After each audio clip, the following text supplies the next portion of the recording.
Bro, చాలా మంది six pack ఉంటే చాలు కోర్ స్ట్రాంగ్ ఉందని ఫీల్ అవుతారు. కానీ నిజం ఏంటి? చలో తెలుసుకుందాం. స్ట్రాంగ్ కోర్ కి కావాల్సింది యాప్స్ కాదు, టోటల్ బాడీ స్టెబిలిటీ. అసలు కోర్ అంటే ఏంది? కోర్ అంటే కేవలం యాప్స్ మాత్రమే కాదు, it includes obliques, lower back and deep core muscles. అసలు కోర్ ఎందుకు ఇంపార్టెంట్? కోర్ వల్ల మనకు బెటర్ బ్యాలెన్స్ ఉంటుంది, బెటర్ పోస్చర్ ఉంటుంది. హెవీ లిఫ్ట్స్లో మోర్ స్ట్రెంత్ కోసం కోర్ అనేది ఇంపార్టెంట్. లోవర్ బ్యాక్ పైన నుంచి ప్రొటెక్ట్ చేస్తుంది, ఇంజురీ రిస్క్ అనేది తగ్గిపోతుంది. మనం రన్నింగ్ కానీ స్పోర్ట్స్ ఆడేటప్పుడు కానీ మన పర్ఫార్మెన్స్ అనేది బెటర్గా ఉంటుంది.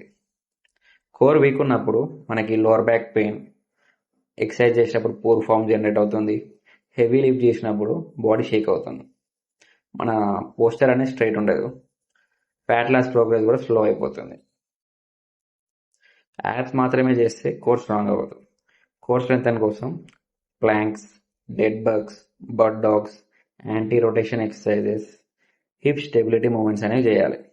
ఇవి బాడీ షేప్ కోసం మాత్రమే కాదు, ఇట్ ట్రైన్స్ స్టెబిలిటీ. ఈరోజు వర్కౌట్లో ఒక 20 to 30 seconds ప్లాంక్ అనేది చేయండి బ్రో. ఒకవేళ మీ బాడీ అనేది షేక్ అయిందనుకో, మీ కోర్ అనేది వీక్ ఉంది. So start training it. ఏమైనా తప్పుగా చెప్పుంటే let me know in the comments bro, so that నేను కూడా నేర్చుకుంటాను. ఒక్కటి యాదించుకో, కన్సిస్టెన్సీ లేని డ్రీమ్ ఇమాజినేషన్ మాత్రమే.